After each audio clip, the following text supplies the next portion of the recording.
Hey, what's up everyone, my name is Sean Arnold and welcome to another episode of Yu-Gi-Oh! Legacy of the Duelist. Today we are playing some Blackwings as requested by subscriber Final Form. Blackwings are a very fun archetype to play right now, however they are also very difficult to build. This one took me a long time to work on because you can do so much with Blackwings that it becomes very difficult to find the right way to focus with them. Blackwings have amazing monsters, amazing spells, amazing trap cards, but they are also very much a combo heavy deck.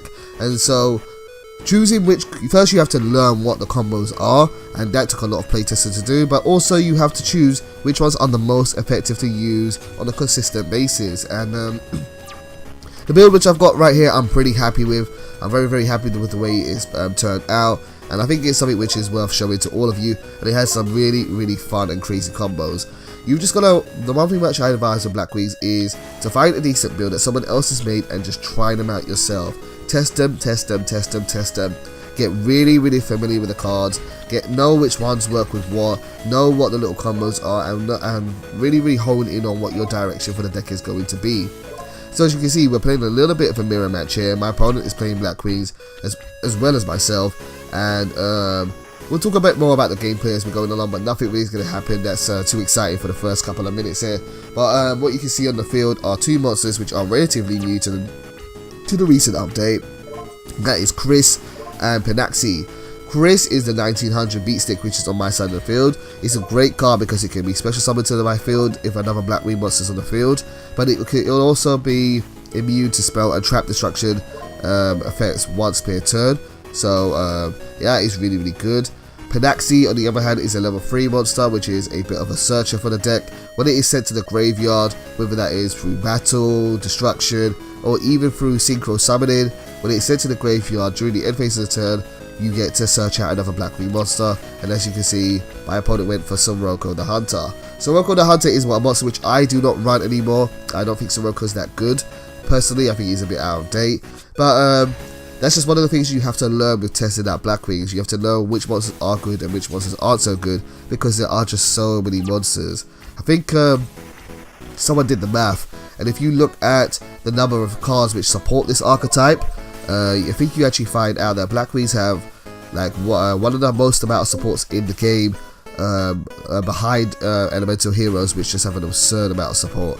Blackwings have a lot of support, way more than Dark Magician and Blue Eyes, that's for sure. But they've kind of peaked. They've kind of seen their heyday. A lot of people don't think they're viable anymore. I think they're still pretty good. I think they're fun to play, and if you're wanting to learn synchros, then they're definitely a good way to go. So I've taken a bit of a beating this turn. My opening hand wasn't as good as it could normally be, but it's been okay. We are able to still hold my opponent off here. I'm just having to think about what kind of options we can do. And what I'm thinking now is, I think it's now time for us to do a bit of a crazy combo. So bear with me as I explain how this works. So first things first. First of all, we are going to bring out Gale the Whirlwind. Gale the Whirlwind is a level 3 monster which can be special summoned to your field if you have another Blackwing monster on your field, but for now we're just special summoning it.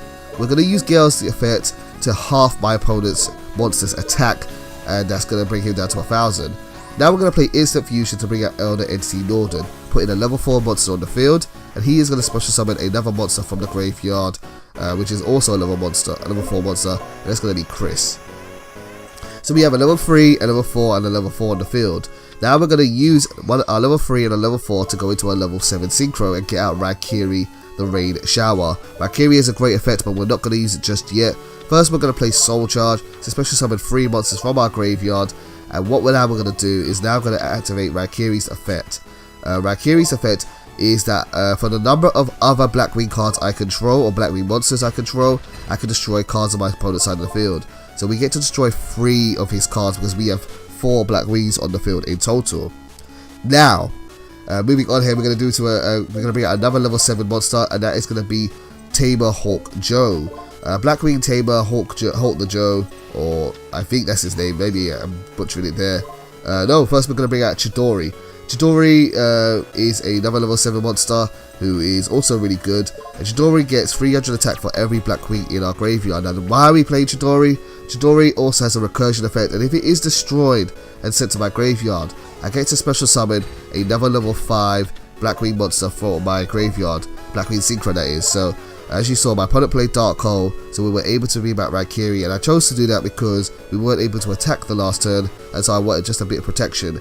Chris also, like I said earlier, is immune to spell or trap destruction, so he managed to survive the Dark Hole as well, and so I was able to bring back Chidori and, not Chidori, Raikiri, and now my opponent plays Ball with a Spear Soldier. Ball with a Spear is going to attack into my monster, and he's used Kalut to destroy it, which is unfortunate. Now I'm down to 200 life points, so I need something really good to make a big comeback here. We've got a Roshi and we've got Chris.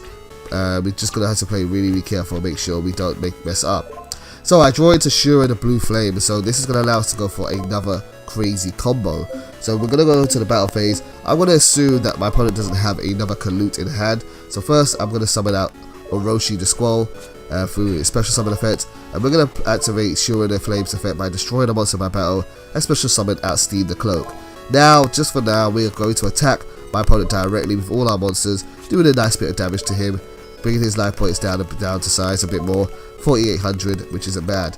In our main phase 2, we're now going to activate more effects, and first we are going to use our level 3 and our level 4 to bring out a Blackwing Tamer Obsidian Hawk Joe. That's what it's called. Now, Obsidian Hawk Joe has a great effect, but first Steam will activate. Steam will put a Steam token on the field, and then we're going to use Obsidian Hawk Joe to bring back Raikiri. Raikiri is going to come into the field, and now we are going to go for a level 8 monster. We're going to use our level 1 monster, and we're going to use our level 7 Raikiri, and we're going to bring out Void Ogre Dragon. Void Ogre Dragon has the effect where if I have no cards in my hand, once per turn during either player's turn, I can negate the effect of a spell or trap card, which is going to allow us to be a bit protected for this next turn. I've now used my token to bring back Steam the Cloak, and now we are going to go for a level 3 and a level 4 to bring out another copy of Joe to the field. Joe, Steam the Cloak is going to bring another token on the field, and then we are going to end our turn. And yeah, these are just the kind of crazy synchro combos that Blackwings can do. There's just so many ways to do so. You've got to become really familiar with the deck just so that you are aware of how they work. My opponent plays Soul Charge here, which is going to be a bit of a bummer for me, but like I said, Void Ogre Dragon has a really good effect, and it's just one of the reasons why we have this level 8 toolbox. Void Ogre Dragon is going to negate the Soul Charge, so my opponent won't get to special summon and leaving himself with 1 card now. He sets it face down on the field, and yep, we go over to my turn now. In my own turn, we are going to set 1 trap card down, not really need it, and then we're going to use Joe's effect to special summon a Synchro Blackwing monster from our graveyard, and we're going to get Raikiri, which is going to allow us to destroy his only card left, and then we are going to swing for a game, doing a ton of damage this turn. So guys, this is my Blackwing build. Hopefully you've enjoyed the episode. Blackwings are very fun to play and very complicated, but take the time to learn them. They're really fun to do. As you can see, we are focusing on mostly a variety of level 3s and level 4s for the level 7 synchros, and then our traps are kind of just generic stuff which we use to negate our opponent's effects and destroy and clear the field and control my opponent a bit. For the extra deck, the most thing I want to talk about are the level 8 monsters. The level 8 monsters in the extra deck are more of a toolbox. You have Clear Wing Synchro for negation of effects, Omega for hand control, Void Ogre Dragon for spell trap negation, and Scarlight for monster destruction. Thanks guys for tuning in, and I'll see you soon. Take care.